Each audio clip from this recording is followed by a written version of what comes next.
Diácono Aristeu ficou um pouco emocionado, não foi? Mas faz parte da vida mesmo.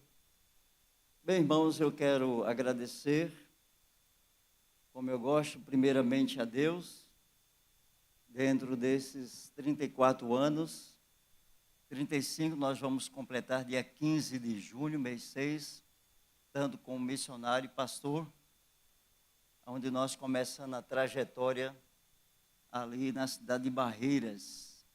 Um jovem de 24 anos, sem nenhum conhecimento de campo, que quando nós terminamos o seminário, nós imbuímos muito conhecimento. E a gente precisa de seminaristas que estejam se preparando academicamente, mas se preparando também no campo, experimentando essa jornada. Eu estava até gostando do banco ali, viu? Eu gosto de ficar no banco. Eu me lembro muito das passagens do Senhor. Observe que ele sempre estava no meio do povo. Sempre no meio. Mas parece que a gente desaprendeu um pouco, não foi? A gente gosta muito de templo, a gente gosta muito desta parte, é excelente. Mas nós precisamos sair um pouco. Quando eu assumi a Igreja Batista Sinai, em 2020, dia 5 de julho, alguns pastores, não daqui, da região, mas da Ceará, da Bahia, disse, mas rapaz, tu fosse assumir a igreja logo ao lado do cemitério? E eu disse, o melhor lugar, porque eu sempre falo para os irmãos da IBS que do lado esquerdo não tem o que eles mais fazerem. Mas para trás, ao lado, ele tem como evangelizar. E nós precisamos ser uma igreja que seja impulsionada pelo Espírito Santo de Deus, não só aqui dentro, mas lá fora também. E o texto que isso acontece muito com a sonoplastia, né? O texto que tem outro microfone aqui, posso pegar esse? Está ligado. O texto que foi lido é o texto, na verdade, da reflexão. Obrigado pela orientação. O texto que nós vamos ministrar a palavra se encontra no boletim, aonde eu escolhi esse tema, já preguei, 19 vezes. Já coloquei vários temas nesse esboço, mas eu gosto muito de fazer essa comparação e esmiuçar um pouco esse momento, porque quando começou o corpo diaconal aqui, eu tinha 6 anos de idade. Eu estou com 60 anos, 54 anos, faz bastante tempo. Quantos homens e quantas mulheres diaconisas não passaram aqui? Quantas não contribuíram para que essa geração possam desfrutar desse momento tão especial? Muitos, eu acredito. E o texto de Jonas, capítulo 1, e o texto de Paulo, lá no capítulo 27, vocês sabem que Atos não foi escrito, é uma continuação do Evangelho de Lucas. Lucas tem a preocupação de fazer um apanhado do que a igreja realmente enfrentou, e, obviamente, ali no capítulo, logo no início, a gente vê a instituição do corpo diaconal, e o corpo diaconal veio justamente por conta de um conflito no meio do povo. E, obviamente, Paulo, que um homem que de manhã estava dizendo que morria por Cristo, e logo à tardezinha estava negando o Senhor, e dizendo assim, esse nem conheço, nunca vi na minha vida. Aliás, desculpe, Pedro. E isso somos nós também, como seres humanos. Por isso que eu gosto muito quando Paulo fala que nós precisamos caminhar para o alvo todos os dias. Alguns dizem assim, pastor, essa vasta experiência, eu não tenho vasta experiência. A minha experiência, o meu relacionamento é com Deus. E todas as vezes que Deus nos convida para pregar, eu coloco como um momento para que eu possa aprender mais a palavra de Deus. Eu oriento até os seminaristas, nunca deixe, e os que estão começando a caminhada agora, sempre deixe o conhecimento abaixo da graça do poder de Deus. E deixe Deus conduzir. Pode se preocupar em fazer mestrado, nós terminamos o ano passado, em Ciência da Religião pela Mackenzie, mas nunca deixe. Tudo isso são ferramentas para que a gente possa continuar avançando e usar para a glória do Senhor Jesus. E Jonas, esse homem que foi vocacionado no capítulo 1, já começa a trazer a sua experiência, ele recebeu uma grande missão de Deus. Paulo e Jonas, Jonas e Paulo, dois servos de Deus. Um é profeta, o outro é apóstolo. Um estava indo no mar Mediterrâneo, o outro também, Paulo. Um local de difícil navegação, o mar Mediterrâneo. Um estava com uma grande missão, o outro também. Ambos viram muitas conversões, pastor Adair, muitas. Viram o agir de Deus, mas parece que os dois, o que faz a diferença deles é a teologia. Jonas, quando recebe a grande missão para pregar, evangelizar naquele local, naquela cidade de Nínive, uma província, um local onde de 120 mil pessoas. Para vocês terem uma ideia, o exército de Nínive era cruel demais. E Jonas sabia como aquela nação era terrível de maldade. O texto vai dizer, numa linguagem humana, que a maldade subiu a Deus. Isso é uma linguagem humana, porque Deus conhece todas as coisas. A Bíblia vai dizer, a palavra não me chegou à boca, e o Senhor já conhece o nosso coração. Mas interessante que nada atrapalha a agenda de Deus. Nada. Até mesmo as nossas desobediências. E Jonas, ele recebe essa missão.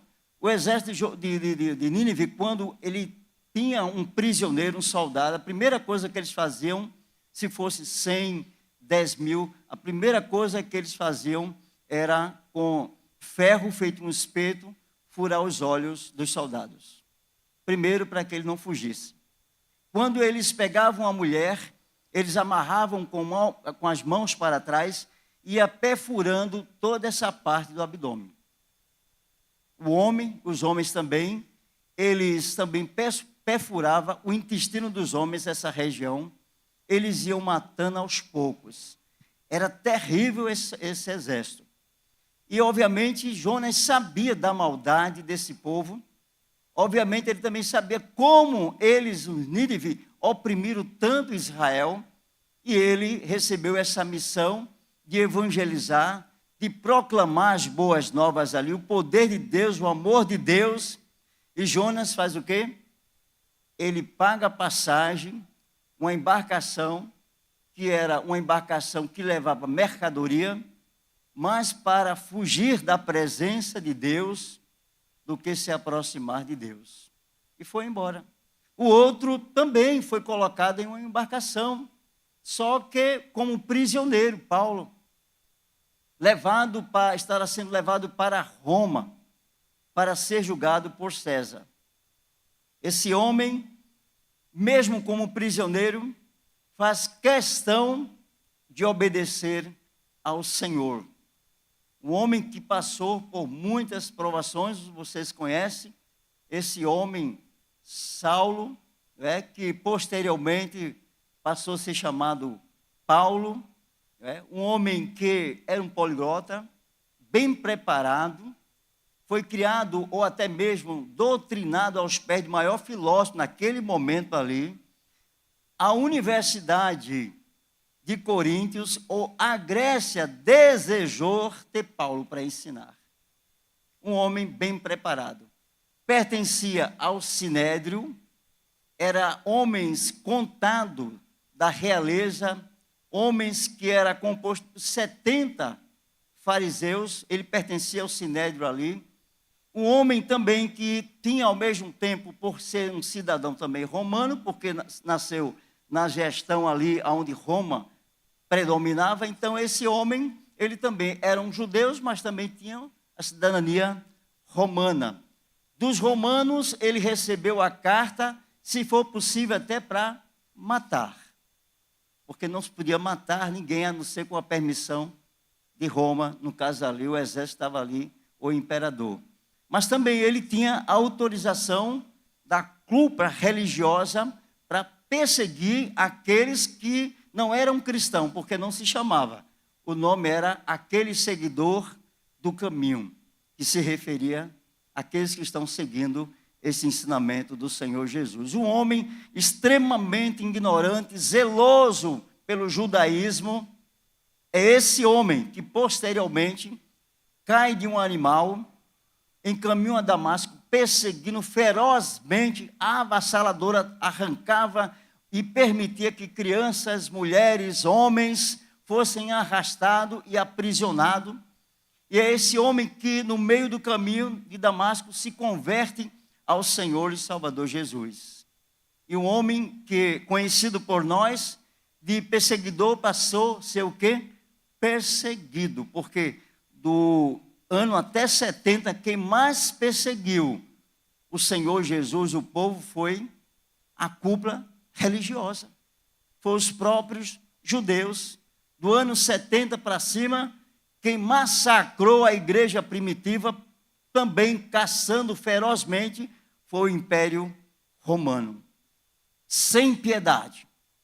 Mas parece que quanto mais perseguia, essa igreja crescia. Observe que nas maiores perseguições da história do cristianismo, o momento que a igreja mais cresceu foi o momento das perseguições, das opressões, de tantas outras coisas. Mas voltando para o texto, Paulo e Jonas e Paulo. A primeira coisa que nós podemos destacar nesta viagem tão longa de Jonas e Paulo é que Jonas só se preocupa com os seus. Ele parece que só tinha amor para dar pelos seus irmãos conterrâneos. Ele não tinha amor para dar para os estranhos. Já Paulo tinha amor para dar, porque era uma tripulação de 276 pessoas. A maioria deles, gregos e romanos. Era uma tripulação que estava transportando prisioneiros. E se observarmos o capítulo 27, o verso 22, Paulo se preocupa com aquela tripulação. Ele não estava preocupado se eles adoravam a Deus ou não. Ele não estava preocupado se eles, irmãos, a filosofia de crença, qual é a sua nacionalidade. Paulo estava ali, irmãos, para amar a todos. A todos. Por isso que o versículo 22 está aí até mesmo: mas já agora vos aconselho bom ânimo, porque nenhuma vida se perderá entre vós, mas somente o navio. Paulo está preocupado com as vidas e também a igreja do Senhor, o corpo diaconal, tem que estar realmente, literalmente, que é a mola da igreja, amando as pessoas, não só aqueles que estão aqui, da família cristã, mas aqueles que estão abandonados, aqueles que talvez, nós não sabemos da sua nacionalidade, que estão à beira do caminho. Quantos e quantos não estão à beira do caminho? Nós precisamos amar a todos. A todos. Jonas não ama. Jonas até mesmo até mesmo fica pensando, foge da presença do Senhor para não abençoar, porque ele sabia que o coração de Deus é mole. Se eu for, Deus vai abençoar aquele povo cruel. Não, eu não quero, eu só quero para mim e para o meu povo. Mas a graça de Deus é para todos, irmãos e irmãs, é para todos nós. Certo dia eu estava subindo ao Banco do Brasil, que está em reforma, e tinha 2 jovens lá deitados num colchão, e eu sentei e passou um irmão, não da Sinai, também não daqui, disse, pastor, o que é que o senhor está fazendo aí? Isso não é lugar para o senhor estar sentado, porque eu estava conversando com eles, perguntando de onde eles são. Um coloca um totozinho na cabeça, e eu disse, eu estou conversando com eles, isso não é lugar para o Senhor, isso é o lugar certo. O problema é que nós escolhemos quem nós queremos evangelizar, quem nós queremos amar, pois a palavra do Senhor vai dizer que o Senhor veio para dar vida a todos, e vida em abundância, João 10:10. João 10:10. Mas Jonas, ele procura e paga a passagem para fugir da presença do Senhor. Mas nós aprendemos com esses 2 homens ainda nessa viagem. Jonas faz uma viagem sem propósito nenhum. Já Paulo faz uma viagem com propósito. Ele sabe onde quer chegar. Ele sabe para onde ele quer ir para Roma. Mas Jonas faz sem propósito, sem nenhum projeto. E a igreja do Senhor Jesus tem que saber aonde quer chegar, como foi agora o planejamento para os casais, 50 casais. O objetivo não é só permear os bancos, o motivo é vida ser salva e permear o reino de Deus. O reino de Deus. Sadhu Sudha Singh foi um príncipe hindu, tinha tudo, coroa até mesmo com pétalas. Ele dá a sua saída com a guarnição, visitando ali a Índia, alguns povoados, pessoas pobres, e ele vê um aglomerado de pessoas, Sadhu Sudha Singh, e ele olha, era um homem pregando justamente o amor de Cristo, pregando com muita ênfase, com muito propósito, e ele ficou encantado com aquilo. Ele diz, nunca vi um negócio desse na minha vida. Ele volta para o palácio, para a vida palaciana, e os seus pais descobrem que ele tinha se convertido ao cristianismo, e os pais colocaram ele para fora do palácio, colocaram ele para fora, até mesmo da região, só saiu, como diz o nordestino, com a roupa do couro, e ele escreve uma biografia, diz, eu perdi a coroa com pétalas, eu perdi o conforto do palácio, as melhores roupas, eu perdi tudo, mas eu ganhei o amor de Deus. Sadhu Sudha Singh fez a diferença além das fronteiras da Índia. E Jonas não tinha propósito, pastor Daí. Não tinha propósito, irmão Sérgio, que está ali, faz tempo. Não tinha propósito, irmão Rubinho. Jonas não tinha propósito, não tinha nada. Paulo sabia onde queria chegar. Como igreja do Senhor Jesus Cristo, nós temos que saber, eu sei para onde eu quero chegar, eu sei para onde eu quero ir. Jonas não tinha propósito, Paulo tinha propósito. Mas tem outra coisa aqui, eu não marquei nem a hora.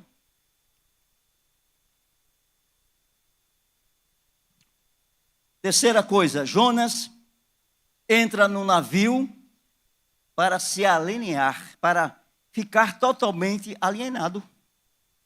Paulo entra no navio para influenciar as pessoas. Para onde ele vai? Quando entra naquela embarcação, era um navio cargueiro de mercadoria. E ele vai lá para o último degrau, que eram navios que não tinham tecnologia como essa. 80% das embarcações que saíam naquele tempo, 20 navios, chegava só. Era difícil a navegação. Por isso que observe lá no capítulo 27, Paulo alerta a tripulação. É melhor a gente esperar um pouco, porque vai invernar e vai ser difícil mais ainda controlar essa embarcação. Mas, obviamente, o centurião não ouve Paulo.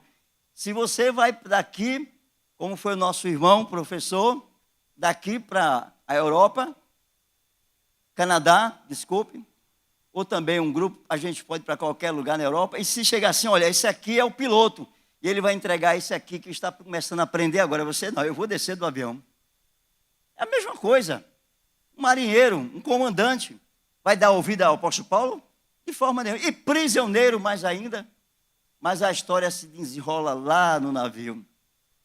Então o que é que a gente observa? Jonas desce para quê? Para dormir. O texto vai dizer que ele está dormindo profundamente. A ideia do hebraico é lechelmeshet, quer dizer, está profundamente roncando, dormindo.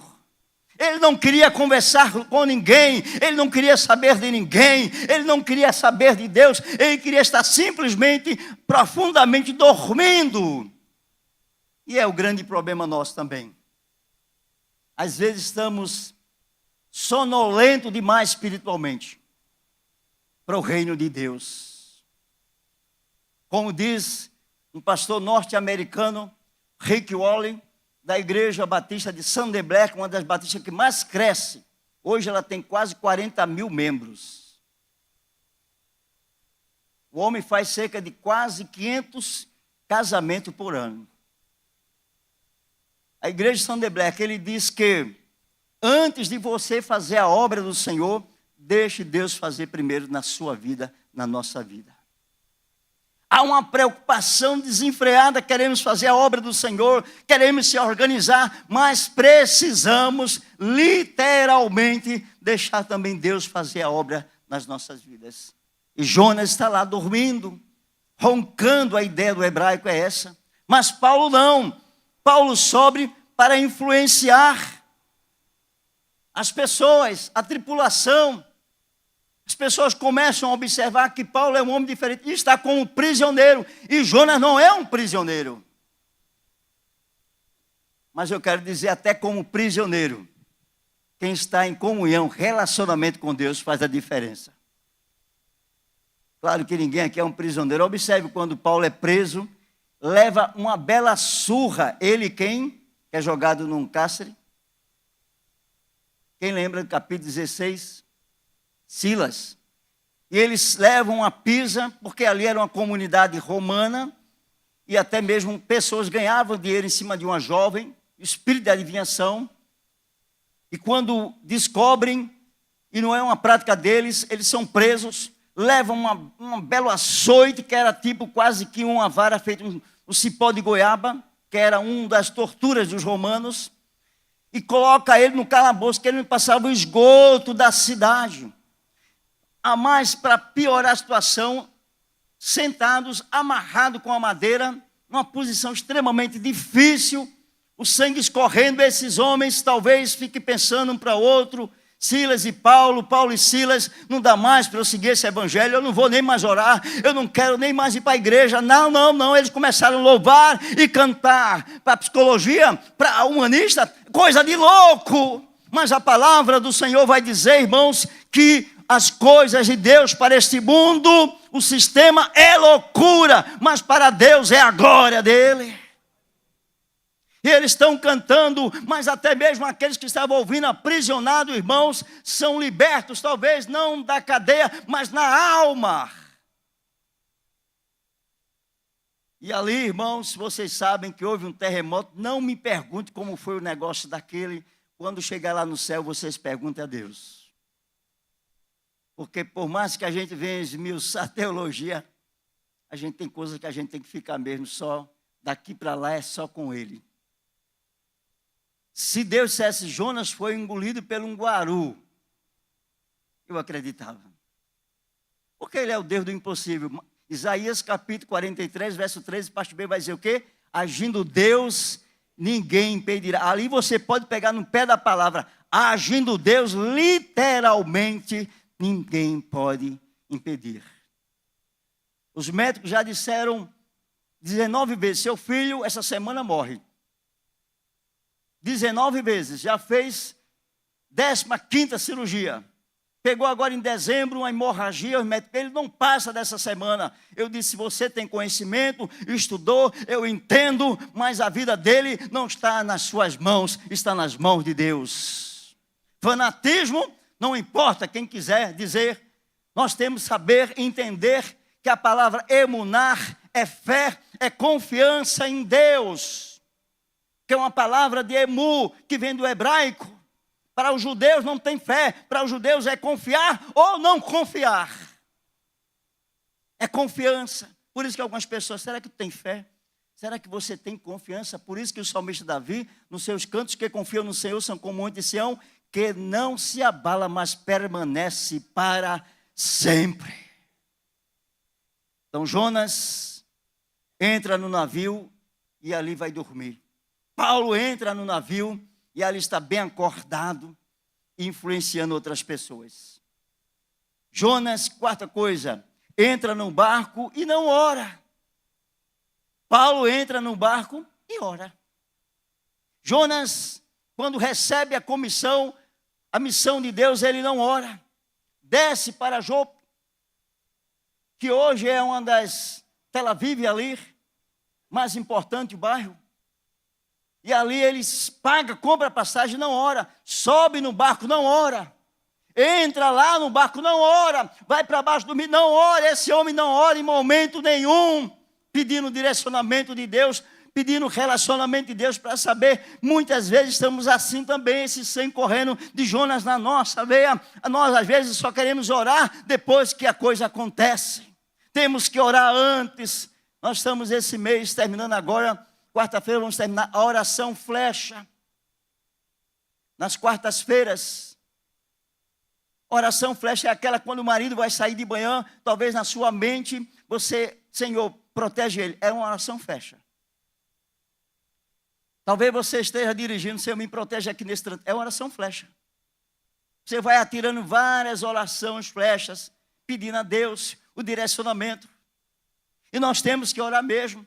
Pedir o direcionamento a Deus, em todos os momentos, assim que a gente se levanta. Deus, obrigado por me dar mais um dia, obrigado Deus pela veste, obrigado pelo alimento, Senhor. Pode dizer quem quiser, esse fanatismo não é relacionamento com Deus. Por isso que Jeremias 29, verso 3, diz, buscar-me-eis e me achareis quando me buscar de todo o vosso coração, de toda a vossa alma, e sereis achado, diz o Senhor. Diz o Senhor. Quem busca ao Senhor acha. E o próprio Jesus dizendo para a mulher samaritana, os verdadeiros adoradores adorarão o Pai em espírito e em verdade. E Deus procura os verdadeiros adoradores. Continue completando 55, 56, até o dia determinado por Deus, corpo diaconal. Mas Paulo ora. Paulo até mesmo quando vai repartir o pão, agradece a Deus, está lá. Ele agradece a Deus, manda até mesmo os marinheiros, a tripulação, todos se alimentem, porque coisa pesada vem aí. Às vezes nós temos esse hábito de que quando vem uma tempestade, um problema na nossa casa, e a gente vai logo ficando desesperado, e tem uns que ainda dizem, isso é coisa de Satanás. E os mais atuais, ou alguns mais fanáticos, ainda dizem assim, é coisa do capeta. E outros ainda dizem, é pai de lã. Eu nunca vi um cara para ter tanto nome ruim. Mas a palavra do Senhor vai dizer que o amor de Deus está em nós. Aquele que está em nós é maior do que aquele que está no mundo.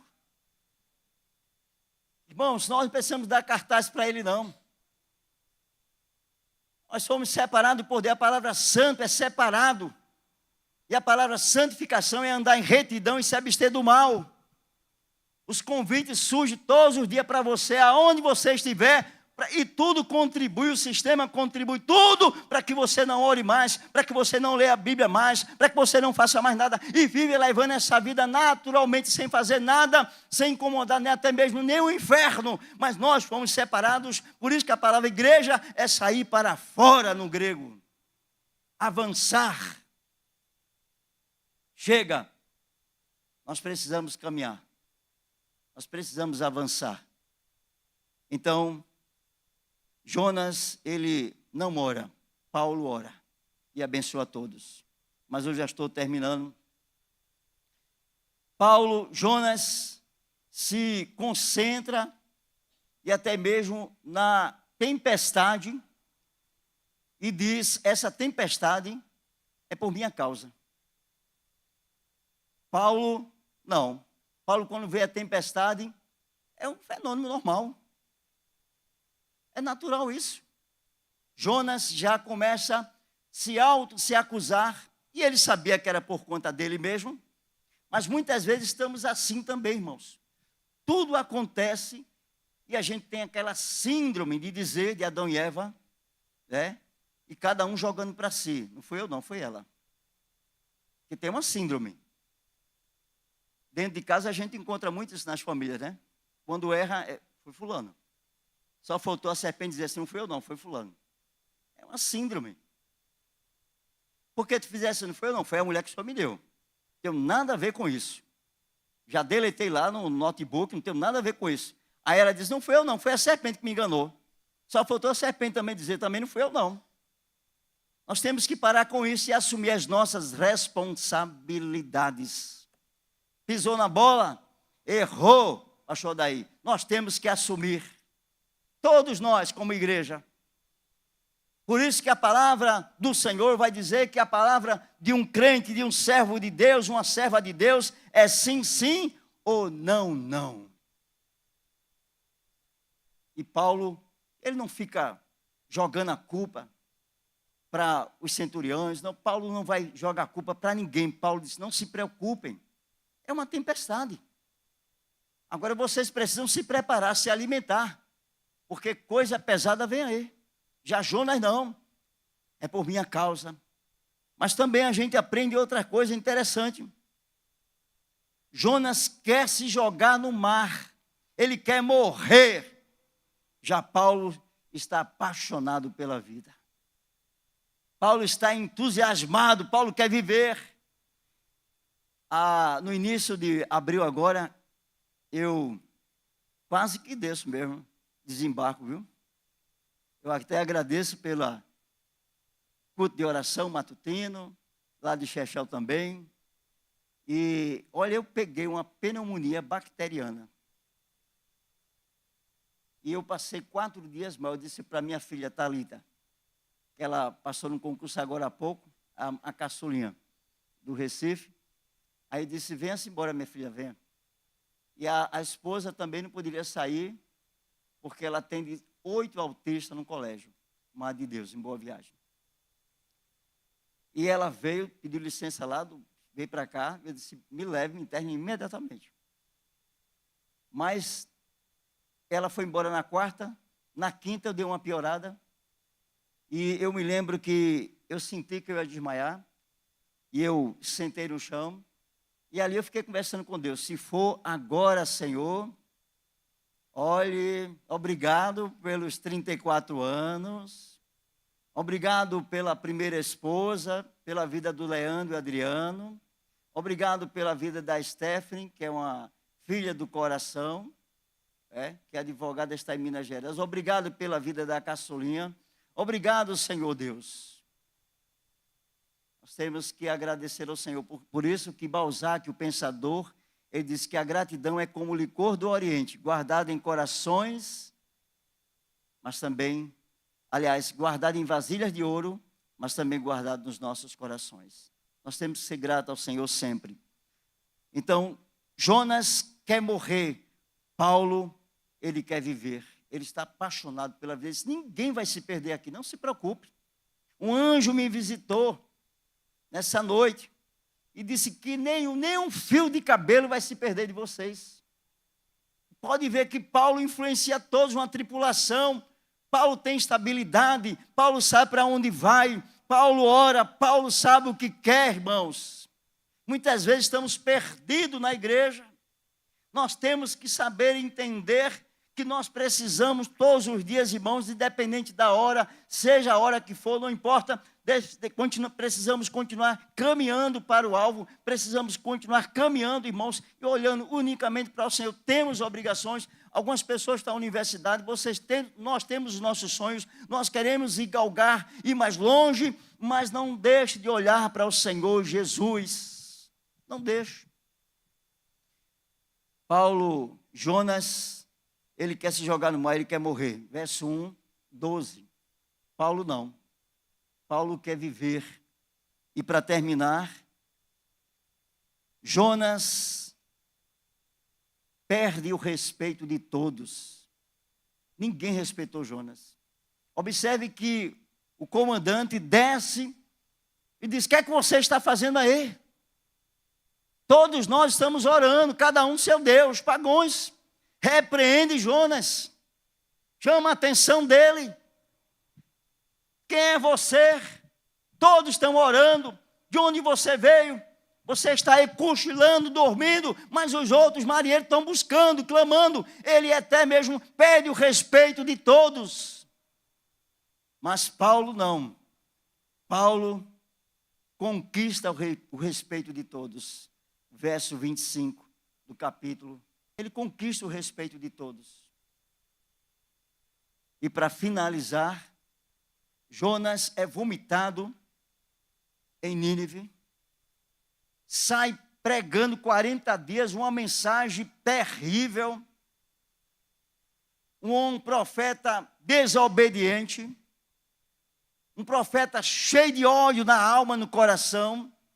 Mas veja como Deus é extraordinário. Mesmo um profeta desobediente, um coração cheio de ódio, Deus transformou e a cidade se converteu para a glória de Deus. 120, desde o pequeno ao maior.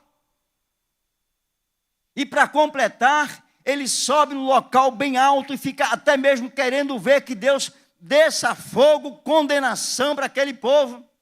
Está muito quente e ele começa a reclamar e Deus manda uma árvore e dá sombra para ele.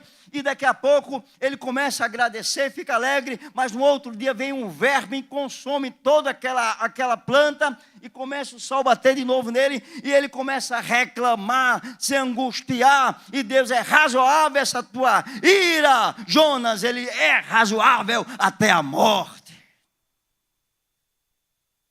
Já Paulo não. Quando chega na ilha de Malta, é picado por uma serpente extremamente venenosa, letal. E quando sai dali, até os bárbaros, esse aí fez uma coisa muito ruim da vida. Isso deve ser um condenado.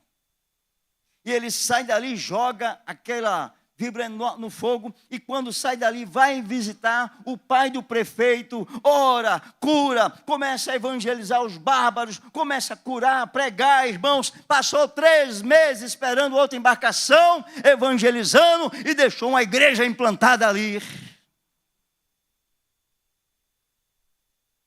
E nós precisamos ser realmente mulheres e homens que oram ao Senhor, que influencia por onde nós passarmos. Por onde nós passarmos. Ser pessoas que amem a vida, como o próprio Deus disse: Deus amou o mundo de tal maneira que entregou, doou, deu o seu Filho para que todo aquele que nele crê não pereça, mas tenha vida. Nós precisamos agora, em que embarcação nós estamos? Na de Jonas ou a de Paulo? Não importa quantos anos você está aqui na PIB. Estamos na de Jonas ou na de Paulo? Precisamos refletir. Como disse o próprio Caleb, se Deus se agradar de nós, nós vamos colocar os pés na terra prometida. Que Deus assim nos abençoe em nome de Jesus. Pastor Daí.